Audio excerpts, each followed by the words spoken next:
पण हैदराबाद गॅजेटची अंमलबजावणी सुरू होताना हैदराबाद गॅजेटची अंमलबजावणी सुरू होताना कारण हा सगळा एक नंबरचा विषय होता. कारण आपल्याकडे नोंदी नाही पण नंबर आहे. काही ठिकाणी वंशावळी आपल्याला अर्जदारांना त्या ठिकाणी दाखले देता आले. त्यांनी मागे एक तक्रार केली होती कन्नडच्या उपविभाग अधिकाऱ्याबद्दलची. आज त्या अर्जदार मी संभाजीनगरला बोलवले होते.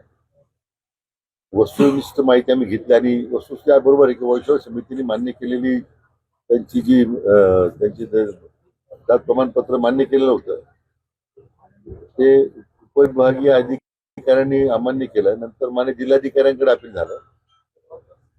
जिल्हाधिकाऱ्यांनी वंशवाद समितीचा निर्णय कायम केला.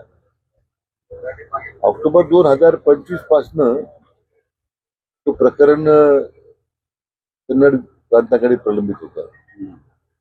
तर त्याचा मी आज आढावा घेतला आणि निश्चितपणे हे सांगायला हरकत नाही की अधिकाऱ्याच्या निष्क्रियतेमुळं या प्रमाणपत्र देण्यामध्ये काही अडथळे तयार झाले होते. आज त्या अधिकाऱ्यांच्या संदर्भात त्यांच्या विरुद्ध कारवाईच्या सूचना विभाग आयुक्तांना दिलेल्या आहेत आणि तरी आता बैठक होणार म्हणून काल परवाच ते जात प्रमाणपत्र द्यायला मंजुरी दिली होती. पण किती कालावधी जो होता ऑक्टोबर पासून तर हा मे ला आपण आहोत. एवढा विलंब लागायला नको. अशा सगळ्याच जिल्ह्यांमध्ये थोड्याफार फरकानं हा प्रश्न असेल असं वाटतं मला. मी सर्व जिल्हाधिकाऱ्यांना सूचना केलेल्या आहेत की काय सॅम्पल केस आपण करा प्रत्येक तालुक्यात जाऊन आपल्या जिल्ह्याच्या. कारण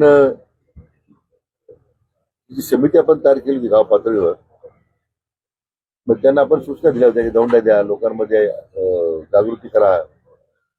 काही ठिकाणी झालं, काही ठिकाणी घडलं नाही. साधारण आतापर्यंत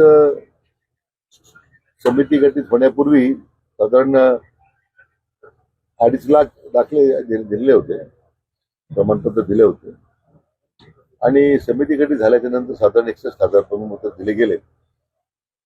तर त्याला जे काही समाधानकारक काम होत नाही असा तो त्यांचा जो आक्षेप आहे त्याबद्दल निश्चितच मी त्यांच्या मताशी सहमत आहे की आणखी शीघ्रगतीने कारवाई करण्याची आवश्यकता आहे. म्हणून संभाजीनगर विभाग आयुक्तांनी एसओपी तयार केल्या. मी म्हटल्याप्रमाणे आम्ही त्याबद्दल आता मार्च पासून त्या थोडी गती देण्याचा प्रयत्न झाला आहे. अजूनही म्हणावं तशी गती मिळाली नाही. परंतु निदान एक पाऊल पुढे आपण टाकलेलं आहे. मला वाटतं पुढच्या काही महिन्यांमध्ये आवश्यक निश्चितपणे चांगले निकाल मिळतील. महाराष्ट्रातील सर्व बातम्यांचे विश्वासार्ह व्यासपीठ सकाळच्या सर्व सोशल मीडिया प्लॅटफॉर्मला लाईक, फॉलो आणि सबस्क्राईब करा. तसंच सर्व नोटिफिकेशनसाठी बेल आयकॉन प्रेस करायला विसरू नका.